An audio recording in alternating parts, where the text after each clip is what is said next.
La experiencia en sí fue de lo más abrumadora, arrasadora. Fue una situación muy difícil. Yo no entendía por qué mi hija estaba enamorada de otra chica. Empecé a llorar así desesperadamente, ¿no? Yo le daba así golpes a la pared, yo decía que no podía ser, que Dios me estaba castigando, ¿no? Yo decía, ¿por qué a mí, no? Sentí que yo había sido el culpable.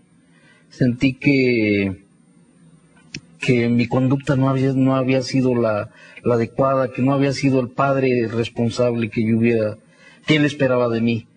Que una y mil cosas se me vinieron encima, me eché un clavado en el mar de la culpa.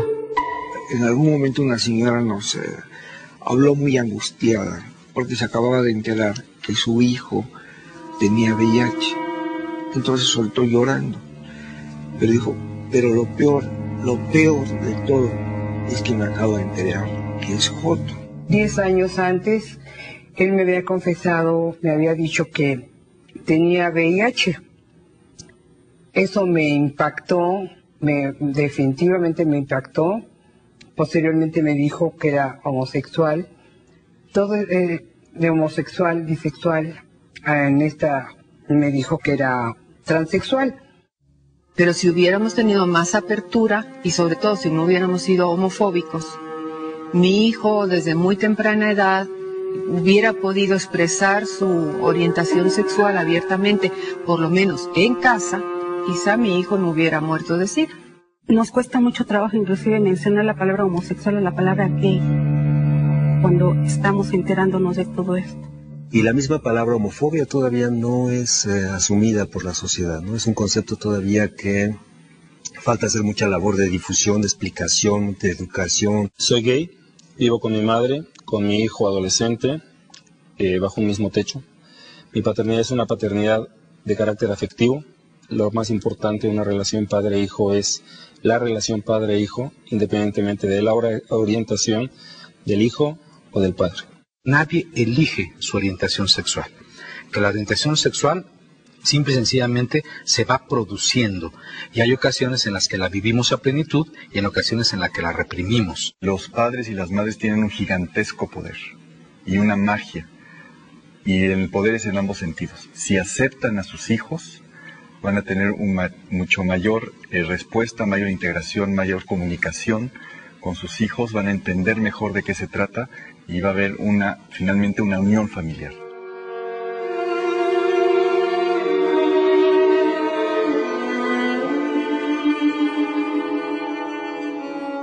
Puede ser pues alguna herencia inclusive de los padres que ocultan muchas veces que tienen familiares con esa característica y pues que los heredan los hijos, como la diabetes, como algún tumor cancerígeno.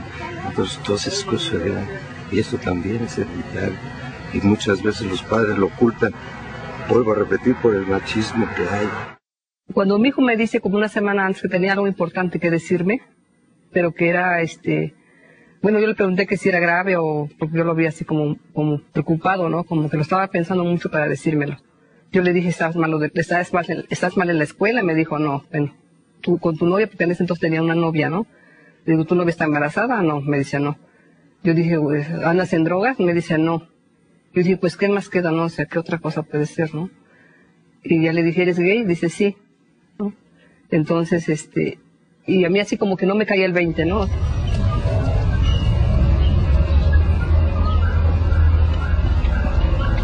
Mi hijo iba a venir conmigo a la grabación, pero pues lo estuve esperando y no llegó al lugar donde habíamos quedado. Cuando no llegó, digamos, a la hora que habíamos quedado, pues me sentí pues triste y hasta un poco enojada. Pues hay que darle tiempo, ¿no? Al tiempo, ¿no? Entonces, pues tener paciencia y esperar hasta que él se sienta seguro, ¿no? De hablar de su homosexualidad, ¿no? Cuando yo me entero que mi hijo es gay, para mí fue un golpe muy tremendo, porque la noticia la recibo cuando él tiene 20 años. Antes de esto jamás me percaté de algo una señal que me dijera, ¿sabes qué? Que tu hijo tiene otra orientación, jamás.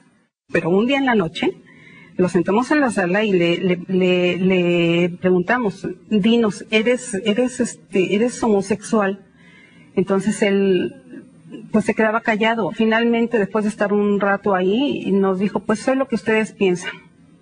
Entonces nosotros ya le habíamos dicho lo que pensábamos que era, pues era homosexual, es homosexual. Entonces, pues en ese momento, yo ahorita de inmediato, yo lo único que me acuerdo es que me quedé así, muda. Le dijimos, pues, o sea, nosotros te vamos a seguir queriendo igual, te vamos a ayudar. Pero bueno, claro que la ayuda que teníamos nosotros en mente era llevarlo con otro psicólogo para que le quitara esas ideas de la cabeza. Y el terapeuta tiene la obligación de no manejarlo como enfermedad, porque ya se sabe que no es una enfermedad, ¿no?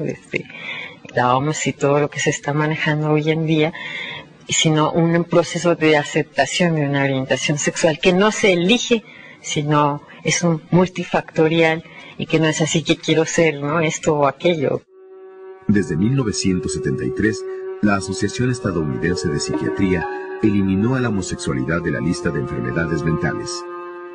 Mi hija estaba de viaje, estaba de vacaciones en la universidad y acomodando cuadernos de la escuela de los 3 hijos.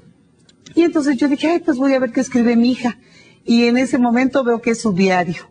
Entonces descubro que es homosexual y verdaderamente yo ese día deseé la muerte. Deseé la muerte de ella, deseé mi muerte. Y a pesar de que durante toda mi vida de maestra de literatura a nivel preparatoria, se habían acercado alumnos a comentarme su situación y yo había hecho todo lo posible por ayudarlos, cuando me toca en casa la verdad es que no lo resistía, de verdad pedía la muerte.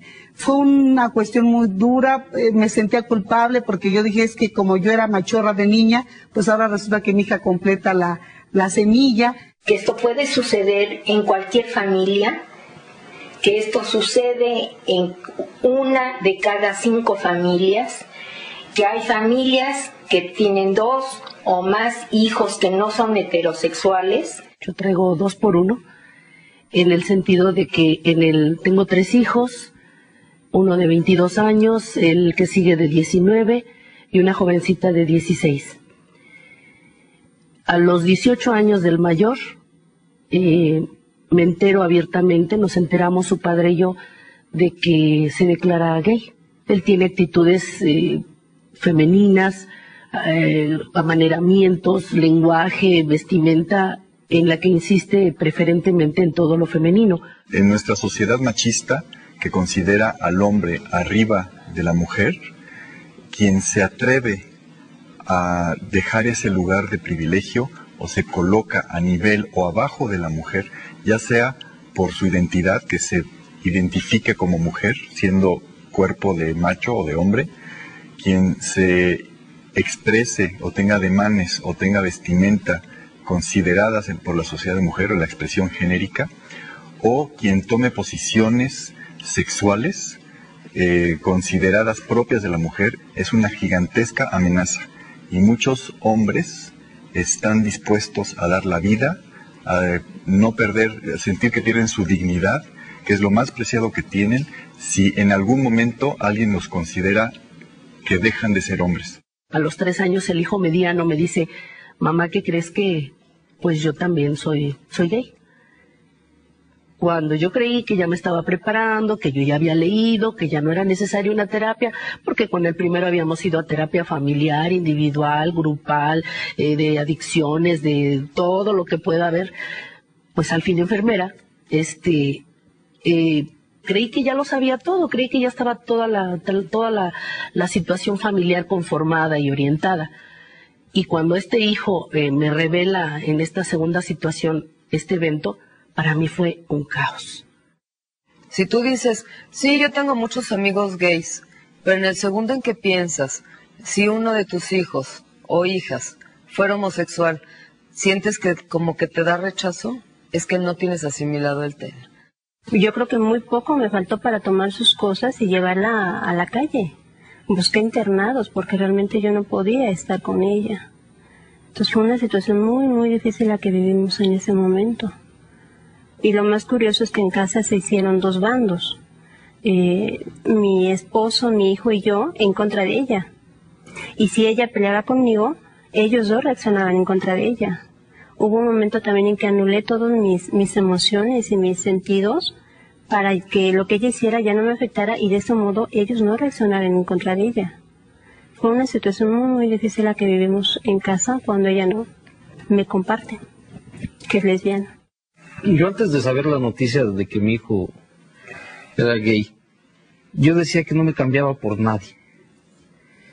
Tenía finalmente un trabajo estable, tenía una casa, tenía unos hijos en la universidad, tenía al perrito. Entonces, pues, esto es vida. Cuando me entero de la noticia, se me desploman todas las expectativas.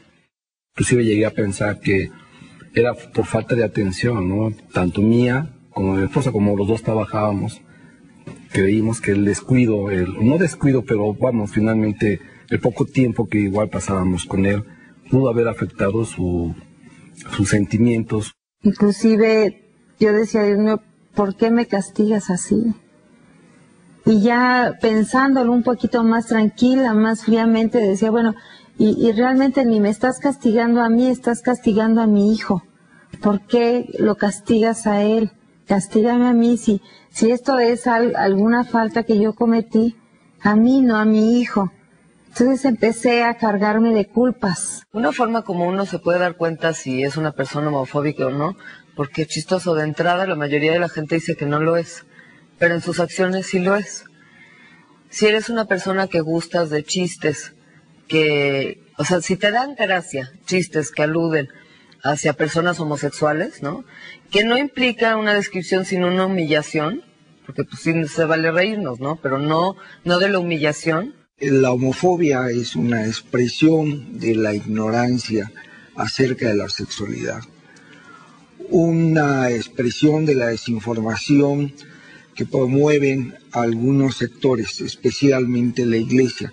Alguna vez me tocó a mí interactuar con el grupo de Courage. Ellos quieren dar una imagen de la homosexualidad como de la perdición, enfermedades de transmisión sexual, infidelidades, promiscuidad. Es que la Biblia dice que no debe de ser así y no hay una razón, no dan una razón. Ellos se encierran en la Biblia. Los hijos e hijas LGBT rechazados por sus familias están en un alto riesgo de suicidio y de contraer VIH. Por otro lado, la salud mental de los hijos e hijas de las familias que los aceptan tal como son es mucho mejor, consumen menos drogas y presentan un índice más bajo de depresión y suicidios. Proyecto en Familia, doctora Caitlin Ryan, Universidad Estatal de San Francisco.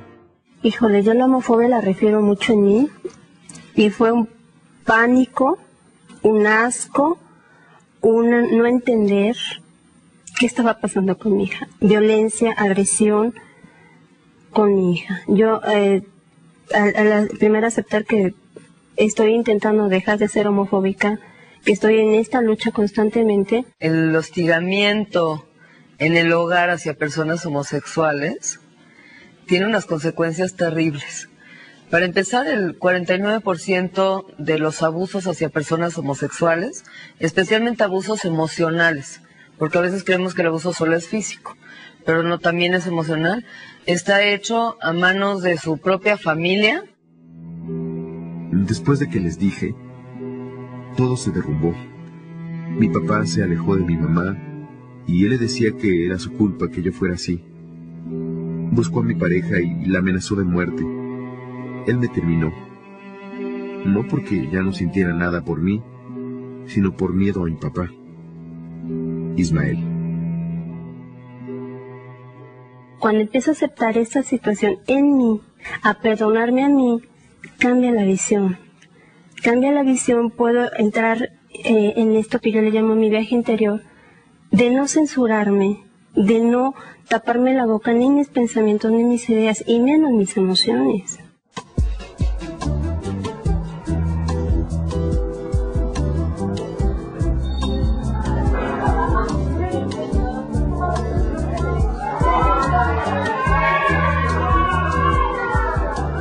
Me siento muy tranquila y muy contenta de ver a mi hija feliz.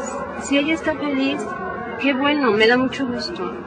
La relación de ella la respeto profundamente y ellos sabrán cómo la llevan. Me siento muy tranquila, feliz, más que nada tranquila porque no le tengo que estar ocultando mi relación y verme a escondidas, nada de eso. Feliz porque llevo mi relación al 100%, ya con el apoyo de mi familia. Así me siento.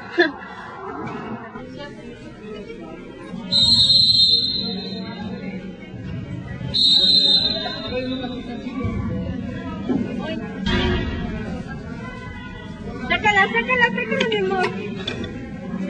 Pelea, abuela. Venga, flaquita, vamos.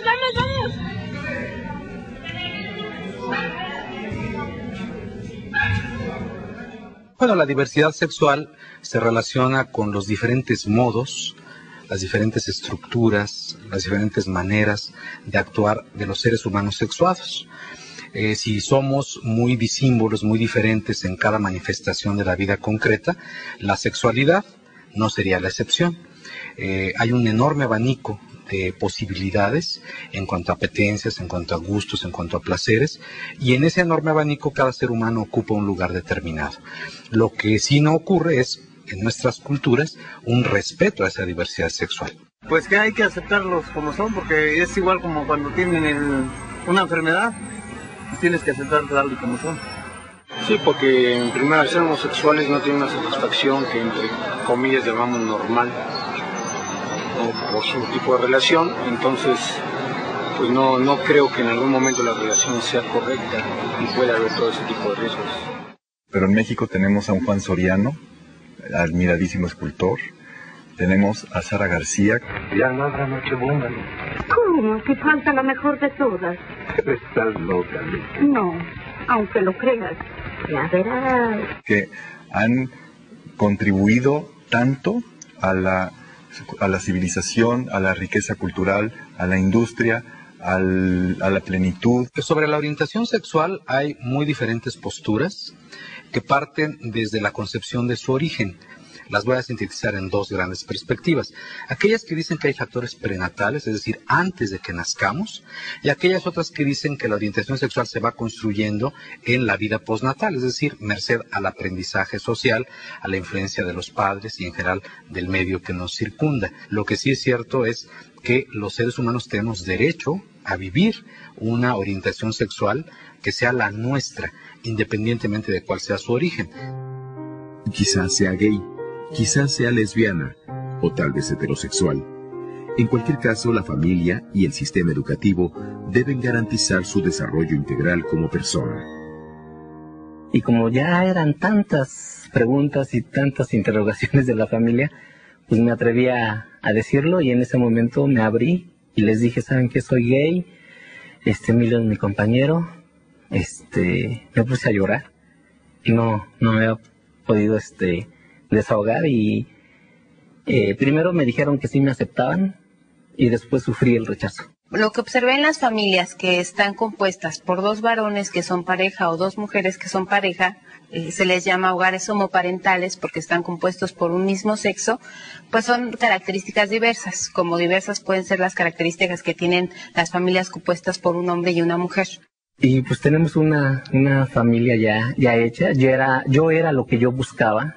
Yo sufrí el rechazo de mi familia, pero en la familia que estoy formando he encontrado todo lo que siento que andaba yo buscando. Y estoy muy feliz con ellas, ¿no? Y bueno, a la par estamos juntos, ¿no? Él me apoya bastante y nos apoyamos mutuamente. Pues cuando logremos que la sociedad vea que no somos negativos hacia la sociedad o un producto malo de la sociedad, en ese momento más familias, más homosexuales podrán constituirse como familias y podrán dar más a la sociedad y a sí mismos. Pues yo considero que es muy importante que se conozca cómo viven estas parejas, cómo se relacionan, cómo educan a sus hijos, cómo son tan iguales a nosotros o a los que no son gays o lesbianas, porque generas empatía. Yo creo que la forma en que ejerce uno la paternidad siendo gay es exactamente igual como la podrías ejercer como dentro de una materia heterosexual, porque eso no hace la diferencia de la persona. Entonces me parece que una buena manera para derribar el estigma es parte del desconocimiento. El estigma es lo que no conoces, le temes y crees que te va a hacer daño. Yo no estoy diciendo que de antemano sean buenos padres, pero me parece que nadie podemos decir que de antemano somos buenos padres.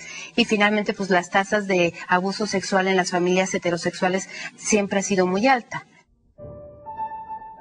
La Ley de Sociedades de Convivencia fue aprobada por la Asamblea Legislativa del Distrito Federal el 9 de noviembre de 2006, con 43 votos a favor, 17 en contra y 5 abstenciones. Este logro llegó después de un largo proceso. Ya en 2001, Enoé Uranga, en aquella época diputada de la Asamblea Legislativa del Distrito Federal, presentó por primera vez el proyecto de Ley de Sociedades de Convivencia y convocó al primer registro simbólico de parejas homosexuales. Sin embargo, la propuesta no fue aceptada inmediatamente y tuvo que enfrentar muchos obstáculos antes de materializarse. Por ejemplo, en una encuesta realizada en 2006, ante la pregunta ¿está de acuerdo con la aprobación de la ley que reconoce legalmente a parejas del mismo sexo?, solo el 27% respondió que sí, mientras que el 50% de los encuestados se mostró abiertamente en contra.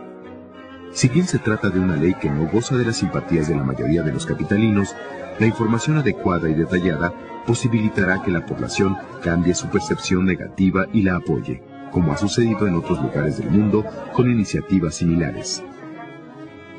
Por ello es importante saber qué es una sociedad de convivencia. Se trata de un acto jurídico bilateral que se constituye cuando dos personas de diferente o del mismo sexo, mayores de edad y con capacidad jurídica plena, establecen un hogar común, con voluntad de permanencia y de ayuda mutua. Lo que están demostrando las comunidades lésbico, gays, transexuales, es que tienen derecho al amor y tienen derecho a una vida de pareja tanto o más digna que cualquier otra persona. Existen personas homosexuales que a veces se casan heterosexualmente para cubrir las apariencias. Después, en algún momento, por lo general, la persona homosexual acaba saliendo del closet y esto resulta devastador para la otra persona.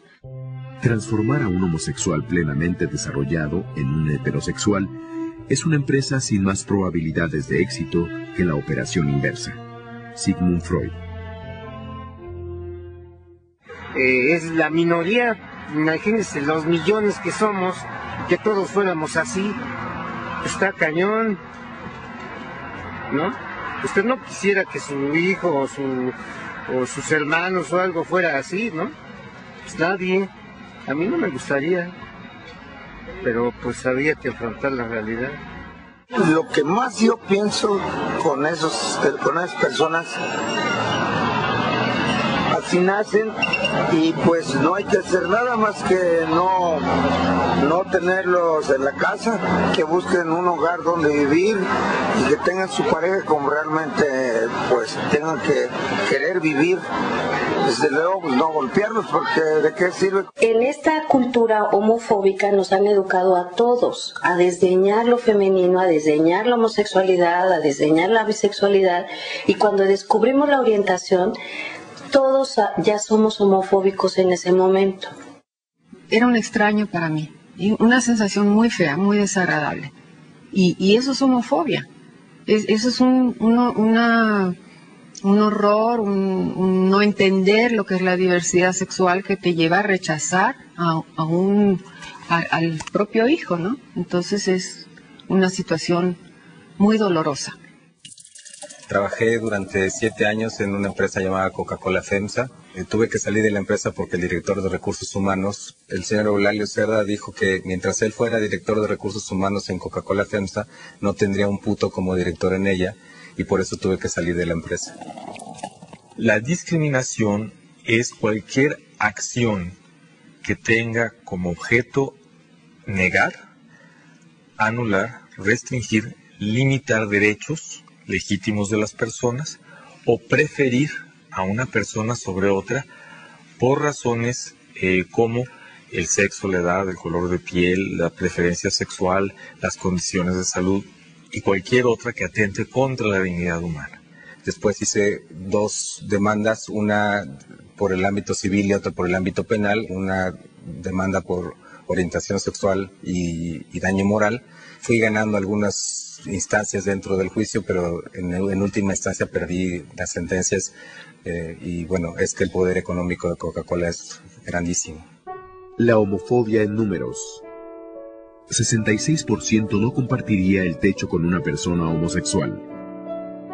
71% de los jóvenes no apoyaría los derechos de los homosexuales. 21% no ha sido contratado en un trabajo por ser homosexual. 30% ha sido acosado por la policía. En nuestra cultura aprendemos desde chicos todas las palabras con una carga descalificadora sobre los temas de homosexualidad, y salen palabras como maricón, puto, soplanucas, y esas las aprenden y las conocen los niños desde chicos. En mi caso con mi hijo, que él cuando sale, digamos, ahí a la tiendita de la esquina, como ahí se juntan muchos muchachos, pues lo molestan mucho, ¿no? Y yo me quedo así en la casa, así como que, ay, con el corazón así chiquitito, ¿no? La cultura las inyecta, las repite, las arrincona, las forza, y se crea esta cultura del terror. Había que distinguir cuáles son esos crímenes de odio, ¿no? Que son no solamente un ataque a la persona, sino a la identidad de la persona. Es decir, porque el victimario lo identifica como diferente, como de otra preferencia sexual, ¿no? De ahí el prejuicio y el odio, ¿no? Ven a un chico, una chica, que tiene diferencias, la juzgan, la critican, lo critican, llegan a matar. Las instituciones impartidoras de justicia identifican estos crímenes como crímenes pasionales. Y nosotros no estamos de acuerdo, porque ahí es un acercamiento prejuiciado. Y al calificarlos como crímenes pasionales, es decir, que son crímenes cometidos entre homosexuales, dejan de investigarlos. Dicen, se matan así, se matan entre ellos, como la homosexualidad es un trastorno, entonces los trastornados, por supuesto, se matan con esa hazaña, ¿no? A Octavio lo encontraron la parte trasera de su condonería, desangrado, con 4 heridas punzocortantes, una de ellas en el corazón, y aparentemente no había huellas de violencia. Los procesos que se dan en la homofobia, que todo mundo fuimos educados para ser homofóbicos, hombres, mujeres, heterosexuales, de cualquier edad, de cualquier orientación sexual. Eso es algo muy complejo. Entonces te meten ese rechazo por todas partes, estos medios de información, ridiculizan mucho en la televisión, muchas veces en el radio, ¿no?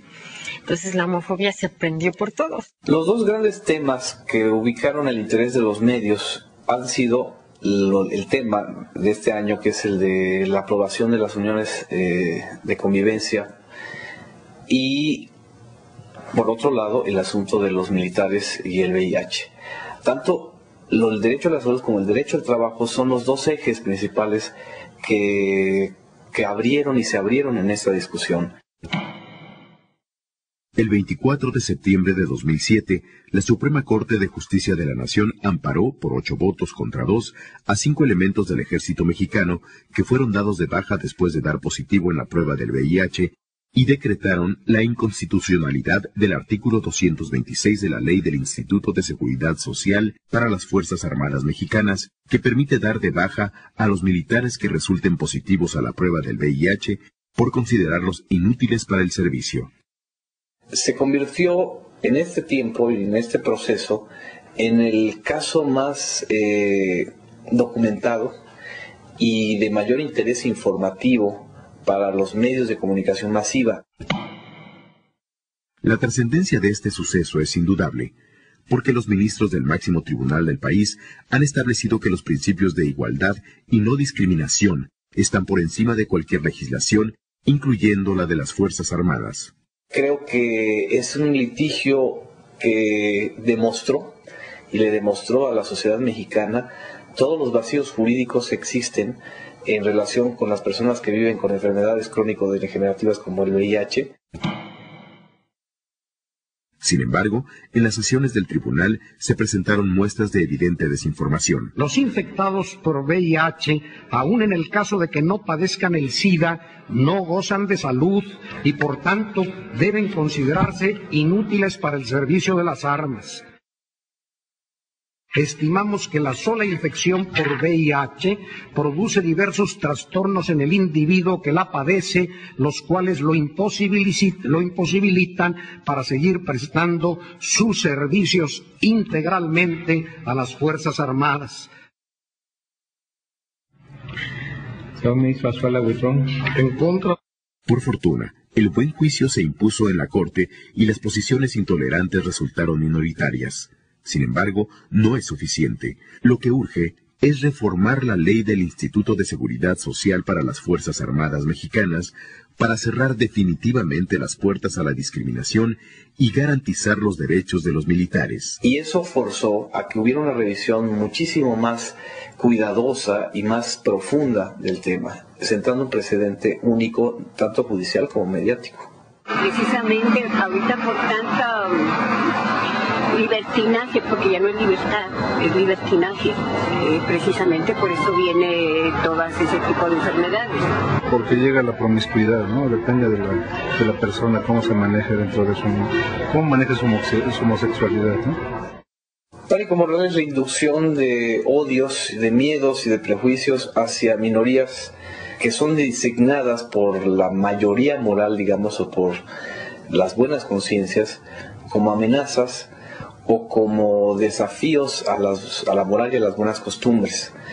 Es un discurso mediático y simbólico que tiende a estigmatizar y a alimentar los prejuicios contra las minorías. Y creo que en el caso de las personas que viven con VIH, el pánico moral fue desde el principio el sello y la marca de la actitud de los medios hacia ellos. Por homofobia, los que ya son detectados con VIH son maltratados en los hospitales, en los centros de salud, ¿no? En la Comisión Nacional hemos recibido arriba de 800 casos en 15 años relacionados con discriminación u otras violaciones a los derechos humanos de las personas que viven con VIH o que han desarrollado SIDA. Por homofobia, las instituciones de salud retardaron la respuesta a la epidemia. Como el principal grupo afectado eran los homosexuales, dijeron, pues ¿para qué invertimos en una población que no importa, ¿no?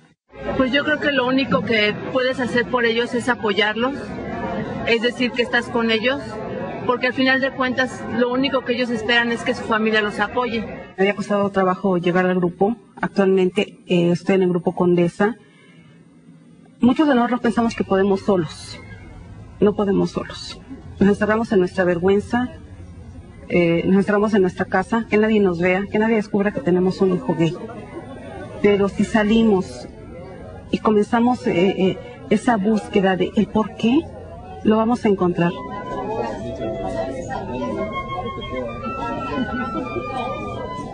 De una manera casual me empiezan a llamar algunas mamás que buscaban qué hacer porque acababan de descubrir que su hijo era gay y poquito a poco empiezo a platicar con ellas, dándole mis experiencias. De ahí me surge la idea de formar un grupo de apoyo a madres y padres que tengan hijos gays, lesbianas o transgéneros, porque siempre pensé qué bien me hubiera venido a mí cuando José salió del closet contar con un grupo así. Total que él vio que yo seguía mal y ya él me dio el teléfono, me dio un teléfono y me dijo, mamá, dice, yo ya voy a empezar a ir a un grupo, me dice, ¿no? Y dice, si quieres ir, dice, te facilito el teléfono. Total que ya me lo dio, ya hablé y ya como a las 2 semanas ya me incorporé al grupo de papás y mamás de letra S. Cuando logramos contactar al grupo al que pertenezco, cuando llego ahí, me recibieron otras mamás, con las cuales me identifico y con las cuales siento que puedo hablar, porque con nadie lo podía hacer. Me da mucho gusto de este departamento. Creo que está muy bien y acogedor para ellos dos.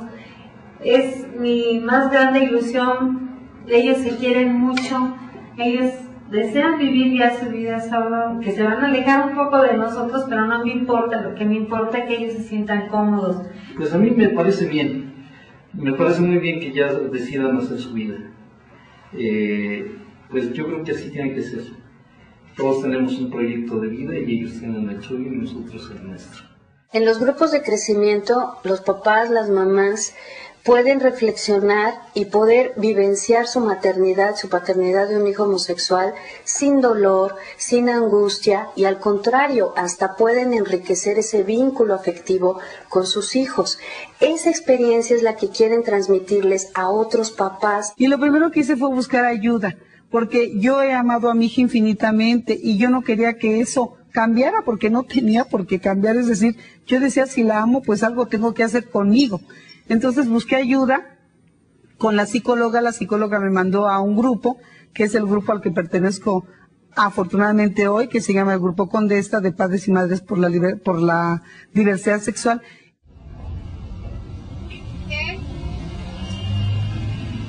Y a través de el armario abierto, que me facilita encontrarme con otras madres, veo la maravillosa comunicación que hay cuando dos madres hablan sobre lo mismo y tienen mucho que expresarse y sentirse no solas. De ahí me nace la idea de hacer un grupo para que otras madres no pasen lo mismo que yo pasé. Me puse a llorar porque por fin en este desierto había yo encontrado a alguien que me supiera explicar qué pasaba y que me pudiera ayudar a reencontrarme con mi hijo. Que este muchacho me dijo eso, y en ese momento me dijo, ¿sabes qué? Pues ahorita te vas, buscas el libro de Papá, Mamá, Soy Gay de Reina Risenfeld, lo lees y después vienes a platicar conmigo. Entonces, bueno, yo creo que me vio tan cerrada de plano. Me salí, claro que me salí de la escuela en ese momento y me fui a las librerías a buscarlo. Entonces comencé a preguntar por el libro y me comenzaron a decir, no, pues es que está agotado. Dije, bueno, o sea, está agotado, pues ¿dónde están todas esas mamás que vinieron a comprar ese libro? Quiere decir que hay más mamás, quiere decir que pues sí, hay hijos gays, entonces no nada más el mío es el único. A través de que yo pertenezco al grupo, ha habido armonía, ha habido realmente ahora una comunicación. Antes no nos comentábamos muchas cosas, ahora convivo mucho con ellos. ¿Ya viste lo que dijo papá? ¿Tomado? ¿Que te lo tienes temprano? ¿Para qué no vayas a tirar el agua? Ahora estoy, pues, si no definitivamente en total aceptación, porque yo siento que todavía me falta mucho que aprender y mucho que crecer, pero sí sé que lo que más ha sido importante en la vida de nosotros como familia es nuestro amor. Sonrisa, ¿no? Para foto. Esa experiencia es la que quieren transmitirles a otros papás y de ahí se deriva el grupo de ciudadanía. Entonces partimos de que ellos necesitaban apoyo porque ellos tenían esa experiencia valiosísima de ser papás, de ser mamás, pero transmitirlo en pláticas, en talleres a otros papás no es cualquier cosa. Entonces nos dimos a la tarea de acompañarlos, de coordinar en este grupo para que ellos recibieran capacitación, para que ellos pudieran tener información y saber armar los talleres, desde herramientas metodológicas para armar los talleres, como para el manejo de grupos, como para el manejo en medios de comunicación en los que ellos participan tanto. Sí, claro. Este es el de bisexualidad, es muy bueno. El objetivo es ir cambiando el núcleo de la familia.